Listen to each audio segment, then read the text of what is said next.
Welcome to the Pearls of Wisdom podcast, where we mix business, law of attraction, spirituality, and well-being with great guests and phenomenal stories. You'll hear hints, tips, and up-to-the-minute information on digital communication from an expert in her field. Pearl has some wonderful individuals in her networks, and she will be interviewing them all at some point in the future. Enjoy your listening.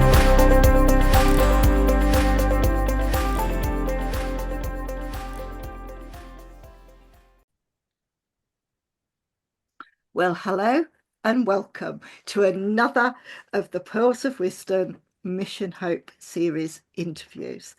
And yet again, today I'm speaking to such a wonderful, wonderful author. Today I'm speaking to MaLinda Perry. MaLinda, welcome. Good morning. Good. I've so been looking forward to this interview. Now, what I've been asking people, MaLinda, is just literally to share, what does Mission Hope mean to you? Because you've all the different authors have come from different backgrounds, different journeys to get to where you are now. Could you share that with the audience, please? Sure. I think at first, because this is my third volume, at first Mission Hope to me was getting my voice, learning what my voice was as an author, because I have all these books in my head that I want to do.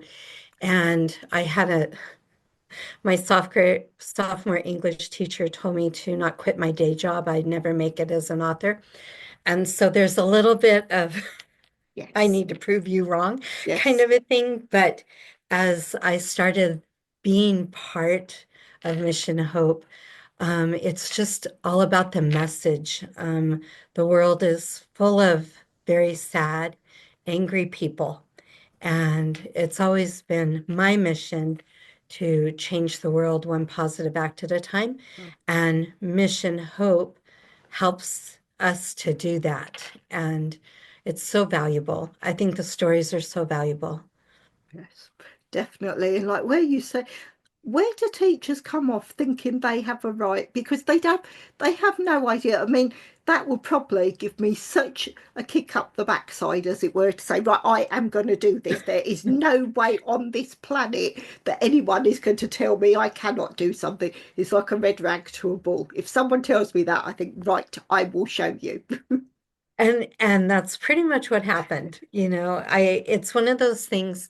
I think teachers come into our lives to some of them help us be better and live better. And as I get older, I realize that maybe that was her way of pushing a very stubborn girl.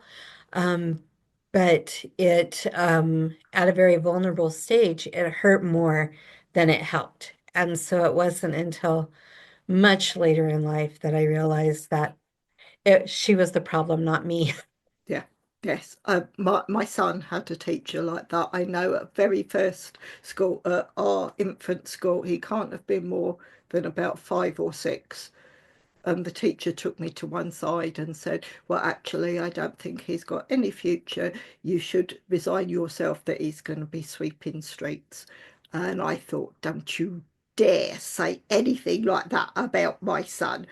And how can you teach that age group when you should be nurturing the love of learning, Right. where you're saying, I mean, luckily she didn't say it to him, at least I'm not aware that she said it to him, but you I mean, it turned out she was coming towards the end of her career, and I Yeah. think she'd lost her passion.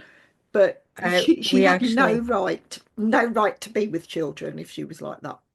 Actually, our roles are we are very similar because that happened to my son on more than one occasion. And I was like, proved you wrong. He graduated early and has a master's. So, Brilliant, brilliant. I mean, I mean, my son's on the spectrum. We never quite got him statemented, but they were sure that we'd looked at it. And autistic, he is phenomenal when it comes to um music. He can listen to something and he can wow. play it on the keyboard, and he can also play drums. And literally and his voice was his third musical instrument, and all these things, and yet they told him that he couldn't achieve, and it's so wrong. So I coach neurodivergent youth and adults, and I always believe that our strengths and our gifts come before the diagnosis. Yeah. And I truly believe in my heart that the diagnosis is nothing more than showing us what our abilities are, not what the disabilities are. And so when we change the focus, then focus on what their strengths and their gifts are, then we can change the the trajectory of where they go from there. So Oh. good job, Mom. Well, exactly. This is what really got to me at the time, because I was going through a divorce from my kid's dad, and literally that's why they stopped the statement process, because they said they couldn't see whether my son was behaving the way he was because of the divorce and the stress of that, or whether it was to do with, I mean, they said autism, but he's got ADHD most definitely, and he's in his 30s now, yet he's still not got a proper diagnosis of it. So he will send me videos and he'll say, Um, Mum, that's me, but he's yeah, got no diagnosis. So he's still, he's sort of, he's needing the help. But over here, we're finding there's no one there that can help him. right. Well, there's me. Yes. I'll teach him what his strengths are. But you see, this is what I love when you start to talk to people. Just sharing conversations, it's amazing what you find, and then you see people are drawn to each other for so many reasons. Yes, and I'm a firm believer in there's no coincidences and no regrets. And so it keeps me on a very um, even platform because I always look at everything that comes to us as a lesson or a blessing, and we just use it to be better. Just be better. Yeah. Oh, this is just wonderful. And it is, I mean, and there's me. I've done it right from the very beginning. We need to get back to the Mission Hope. I mean, I could talk to you all day long. I really, really could. But it's almost, do you find that you've got that as you came together with the other authors, do you find you've almost got that nucleus that you all connect together, that there's some string that has kept you all staying in touch together? I think so. And Shar does an amazing job of bringing us all together. And my first year, I'm just kind of that little munchkin that moves through life, making things happen, and I can't help but be that way. So I think when we put the nucleus together of the authors, and you start seeing how everybody's gifts are different, but they just are that missing piece to the puzzle, and we all just fit very nicely together on our talents. And I think that's what makes the books so successful is each one of us has this amazing gift, and together we have a strong voice. It's just a beautiful thing. Oh, this is absolutely wonderful. You mentioned Shah, and we can't. That today, when we're recording this, it is Shah's birthday. So I'm going to say, well, we both say a massive happy birthday to Shah.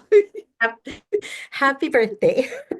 So no matter when you come back, anyone that listens to this, please make sure that you send Shah a little happy birthday as well. And just say we've listened to it. Might be, you might be sending happy birthday slightly later, but we know that we're going to send lots of love Shah's way as well.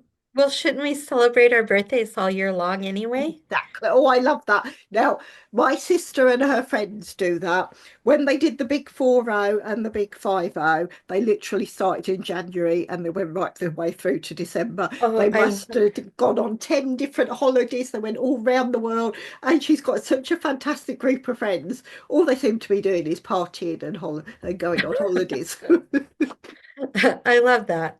The girl after my own heart. Yes, yes. So it is, it's wonderful. Now, you said this. I had a thought as you were saying that, and I thought I'm going to approach you. You've been in more than one of the Mission Hope books. Can you talk us around the books you've been in and maybe the approach? Because each of them have a different title, or it's a different, it's a different word or feeling that each book is associated with, isn't it? Right. So the first one I was in was The Power of Love. And that one to me was easy. You're going to make me cry. Darn you. And then the second one was gratitude. And that one for me was a little bit harder because I knew what gratitude was, and it's a core of who I am, but I wanted a different um, kind of to make people laugh. And so my second story in gratitude is tripping through grace to gratitude. And it's about pretty much me being a clumsy girl and all of the things that has happened throughout my life. And then this last one, joy. Joy to me was something that was never talked about growing up. Like we talked about positivity, we talked about happiness, but we never talked about what joy actually was. It was just something that everybody assumed you knew what it was. And my mom and dad sent me around the world because they felt I had some amazing lessons to learn and I wasn't going to learn them at home. And so my story in this one is about what joy means in each one of the countries I went to, because it's different around the world. And people, what joy is in America is not necessarily what joy is in Egypt. And so I touch on joy throughout my travels around the world. And that was, I think, that writing that story was took me to a different level. By the second story, I found my voice. By the third story, I knew what my message was as an author. So I think just growing, you can, I think, and you can see that through all of the books with each author because some of us repeat. You can see the growth within. Oh, that is so so special. Uh, I've got tears. It is literally as you're sharing. All I wanted to do. I wish you could actually put your hands through the screen because I just wanted to hold your hands. I really really did, and Aw, it's just now. English is my passion. That's what I did my degree in. The use of words, linguistics, language, the way you share, the way you communicate.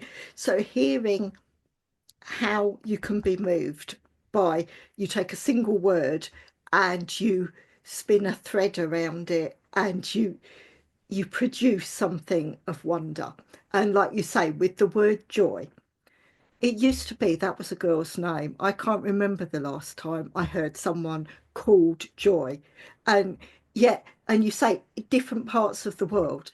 If you went mhm, somewhere like Africa, the first rainfall, can you imagine the joy from that when they can feel water touch right. their skin?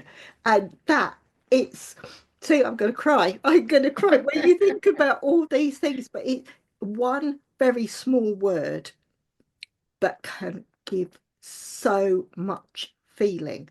And you put Right. that, it's, and this is where I'm going to turn to the audience. Now, I always try to remind the audience if you're brought to tears like we are when we're discussing this, please make sure we show all the details of where you can get these books if you haven't already got them. You need to read them. You need to devour them and read them again and again. And we want your favourite quotes because there are going to be quotes from every single author about why and how you were moved, where you take one word, one feeling, and you share it. I love that you said that because I choose books on if I read it again, is my message going to be different?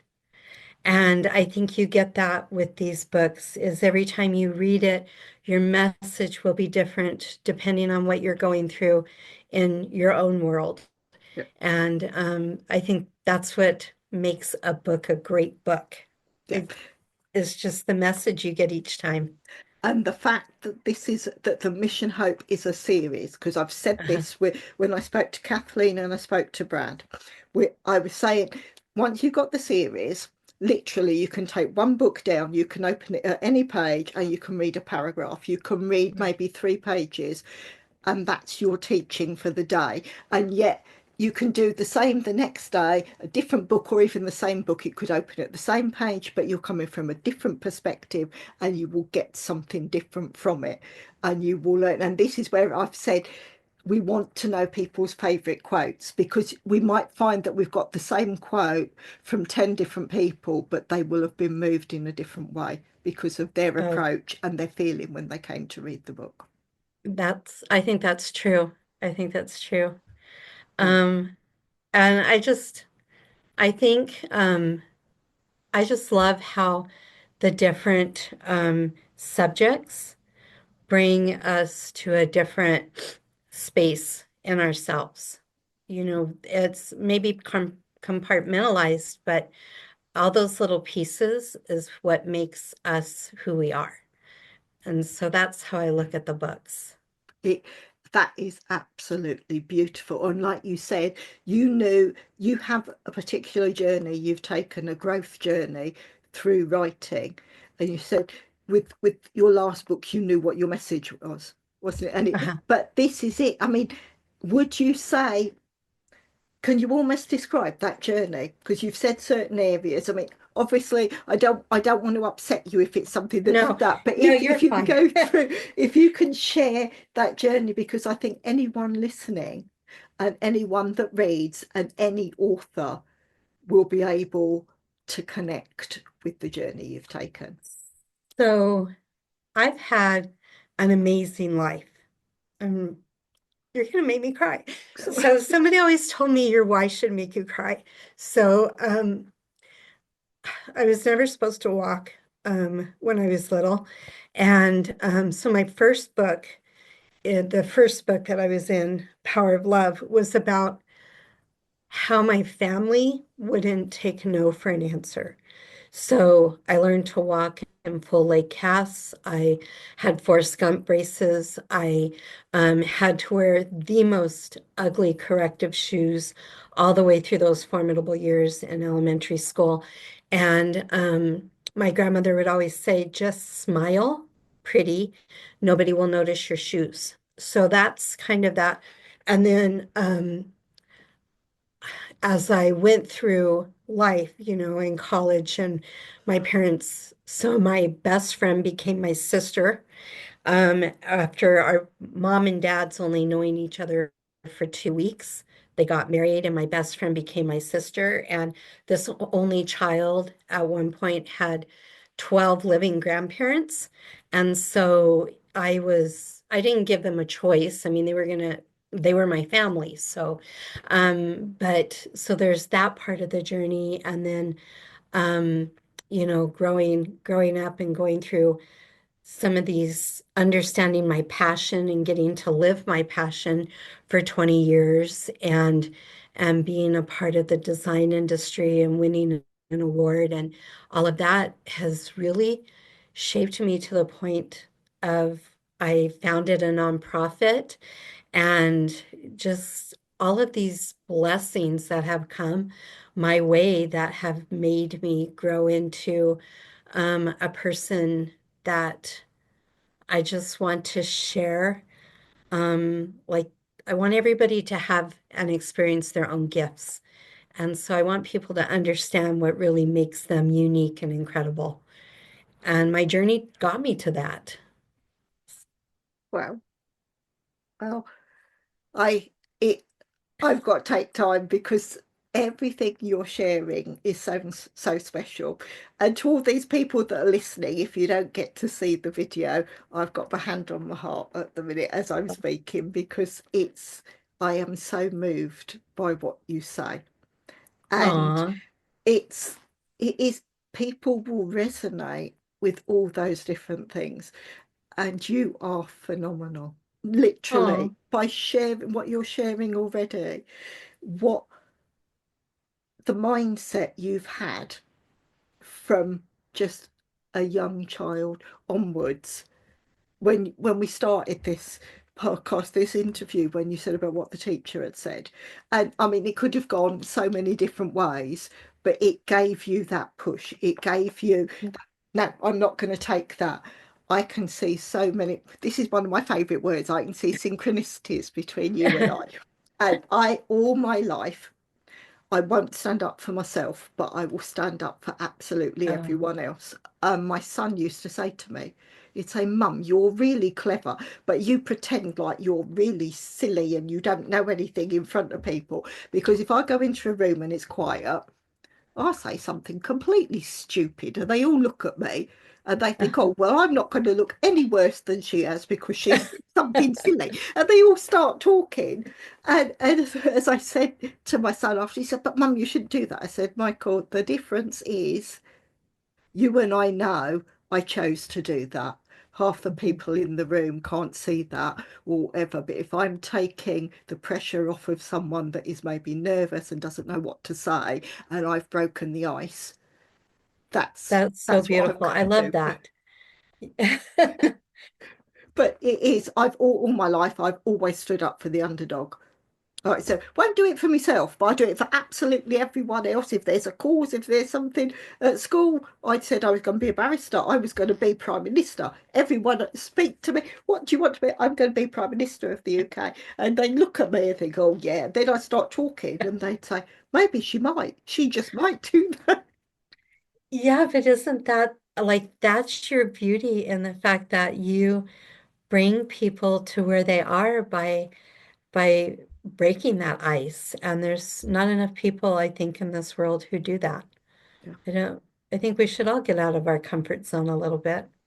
But isn't I find when I do, and there's times when you first do it, the butterflies are in your tummy, not the good butterflies, the scared butterflies, and you think, oh, I can't do that. But the feeling of euphoria afterwards that Mhm. you've done something, when you've stretched yourself, that's when you see the growth. Yes. When you've pushed yourself further than you think is possible, that you somewhere you don't want to go.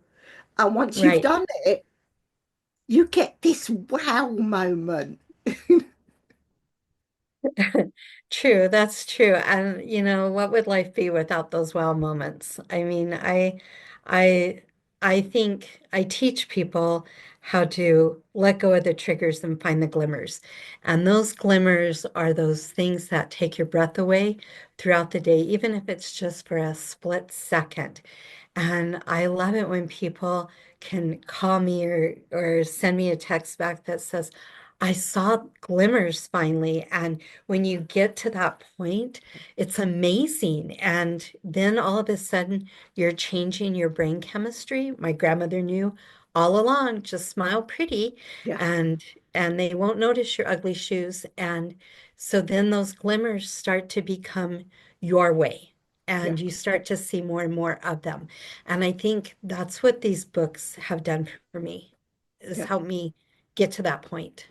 And it is, I mean, you saying that when I think of the emotional scale, and I think it's something I read or heard Gabby Bernstein say, that she talked someone through that was really, really down in the lowest emotion possible.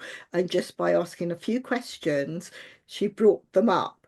And I've always, so I've got one of the of Attraction journals, and I literally pull open the first page and it'll say the emotional scale, and just reading it, as you read and you resonate with those words, that Uh-huh. will lift your mood. And like you say, finding the glimmers, finding the gratitude, finding the joy. If you can Yes. start the day with, say, three things that make you happy, that give you joy, and at the end of the day you've got another three, I Mhm. mean, it's life is good. It snowballs. It's a snowball effect. And pretty soon by the end of the day, I hope it's raining a whole bunch of confetti of, happiness and joy. And I think some people look at me and think it's very Pollyanna of me. And I just I don't even, I'm like, well, you won't get it until you experience it. And so I just hope that you put your ugliness aside for a minute and your anger and your frustration and take a look around, breathe in a little bit and smile. Smell Oh, pretty. oh, that is absolutely wonderful. And I completely agree. I remember one of the first times I was asked to be a guest on someone else's podcast, and I'd changed my business, changed my thing because I've always been corporate. I thought communications, that's it. In I go when I show people, I share people's message. And then my spiritual side came back, and I thought, no, I'm here. And I say my business is business, spirituality, and well-being, and that's what I cover. And they said to me, they said, "What are you talking about spirituality? You're corporate." And I looked at them and I looked at everyone that was all in the room, and I said, "I say spirituality. Each and every one of you follow that, but you will call it well-being, or you will call it mindfulness, or you'll say you're taking yoga. Right, That is spiritual," but they refuse to use that word. And I think right, when we go back to the madness that was lockdown, where everyone had to find themselves again, where did everyone turn? Where did a whole movement across the world turn? They turned to spirituality, to mindfulness, to finding their joy. And right.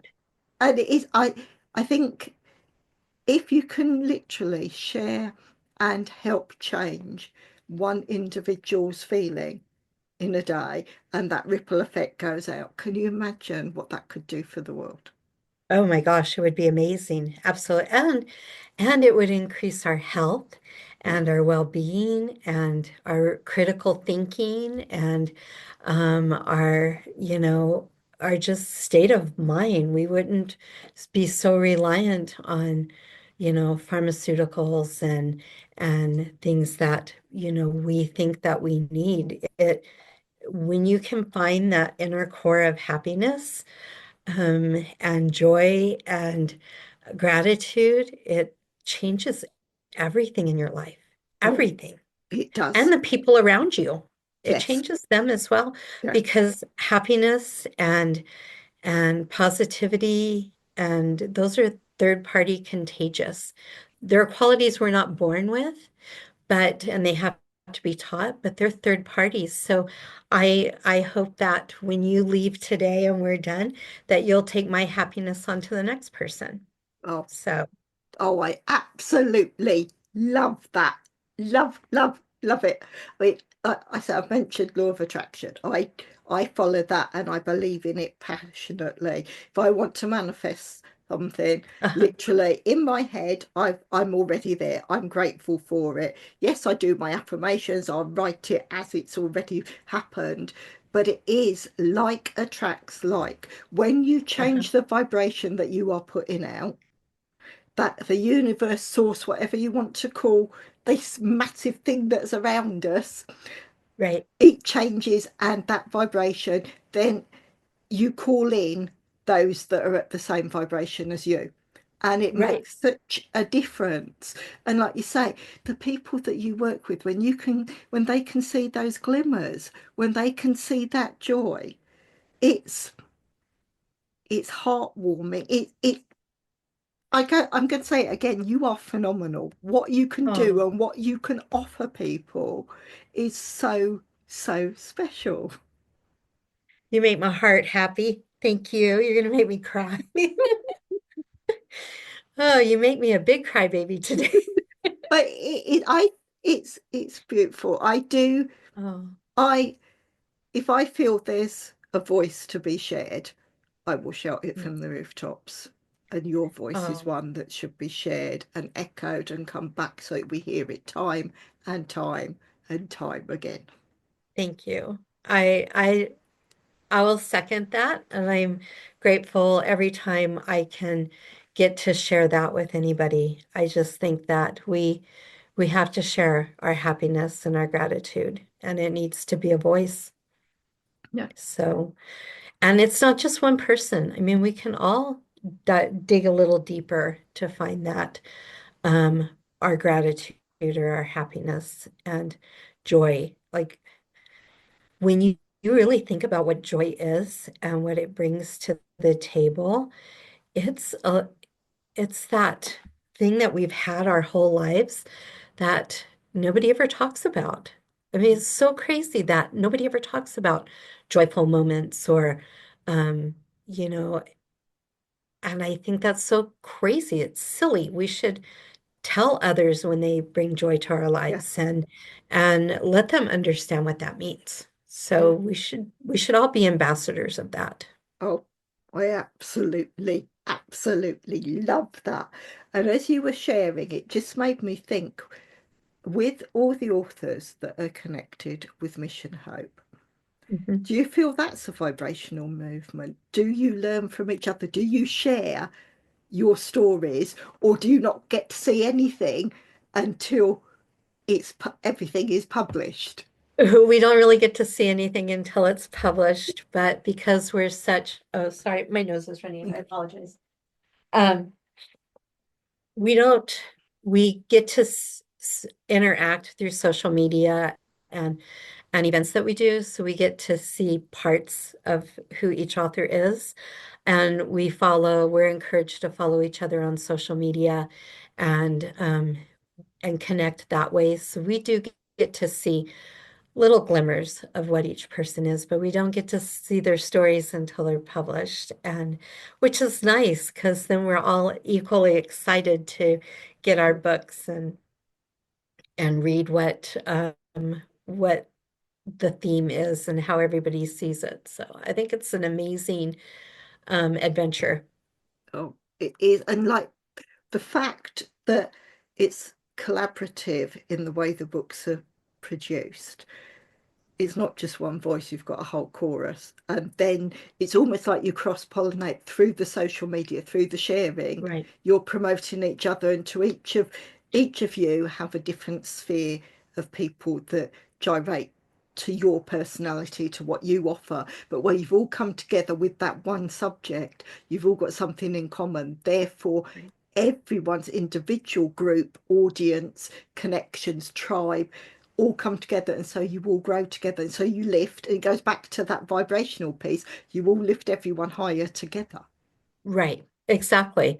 And I think I'm not really sure, but I'm pretty sure that's what her vision was, Char's vision when she started this. And it really is, um, it's kind of that. It's not what you know so much, it's who you know, Yeah. because I was placed in Char's lap from a friend that I met through another friend. And so it was this quintessential, it's a small world sort of scenario. And I remember being so nervous when I first did my phone interview with her because it was like nothing I've ever done before. So it literally took me out of my comfort zone a little bit. And I immediately felt this connection with her that you don't feel very often. It's that synchronicity or the serendipity that comes in, and it was just such a blessing. And now I'm so honored to be in it for 3 books. And it, when I thought I was coming on for one reason, now I realize that I've grown to the point where the reasons no longer align. So that I think is an amazing part of that as well.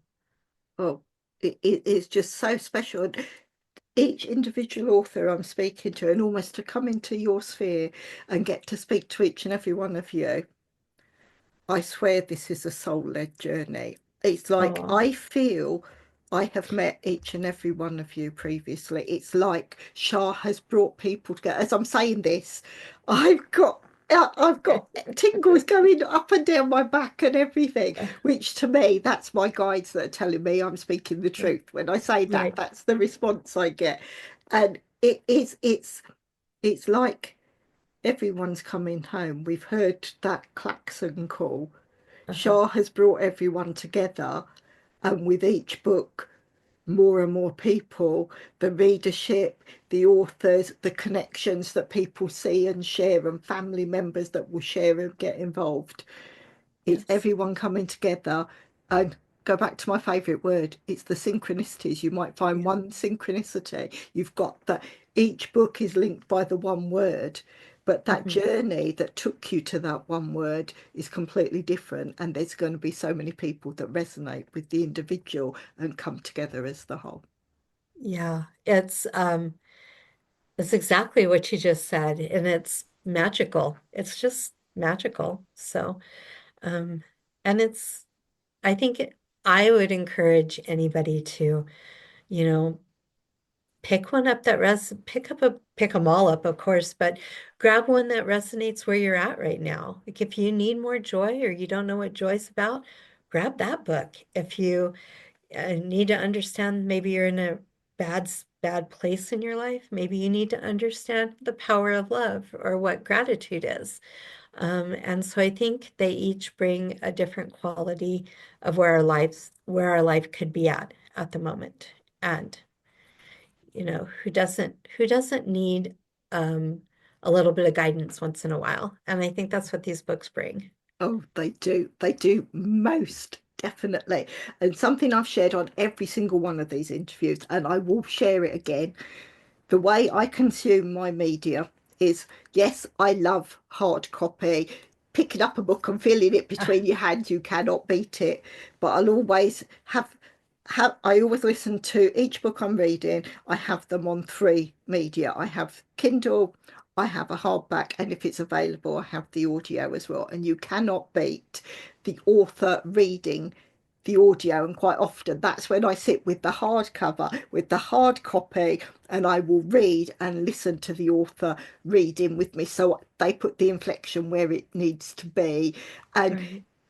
you you absorb it more. It's almost, well, us women can multitask better than anyone in the Right. world, but it just literally doing that, it goes in and it really works. And like we were saying before, my daughter's dyslexic, so we didn't find it until she was going to university, and her IQ is off the charts. But she will read a book, she can pick up a book, and because of the dyslexia, the same book, she can read it three times and it's a different story to her because it's Uh-huh. different words.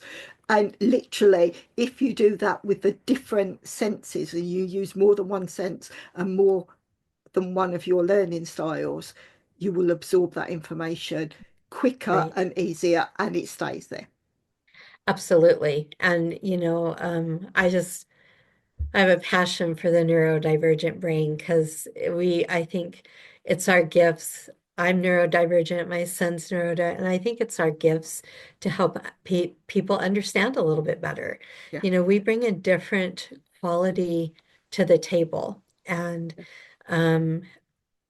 and when we can understand what our gifts are through that neurodivergent, then I think we can be better ambassadors to help other people understand that this is how I learn, or this is, the words I pick up in a story, or this is what it meant to me, or these are my gifts. Maybe I'm more musically inclined than science, and understanding that about yourself. Um, I think it puts you at another level of I don't know what the word is I'm looking for. It helps you be a better, all I can think of is a better ambassador to people around you, and a better ambassador for other people who have that same little quirkiness that you do, Yeah. you it know. it is. And also it it builds on people's understanding. And Hmm. this is because I often have the discussion, the difference between empathy and sympathy. And I said anyone can be sympathetic, but it sounds false. To Right, truly understand another's position, you have to feel empathy. You have to feel what they feel. And to be an ambassador and share and actually feel what another feels, that is where the growth comes again. Like it's that right. understanding, like we said, to actually understand how someone else is feeling. Because how can you fully converse with someone if you don't understand what your words and your positioning and your body language is doing to the other person?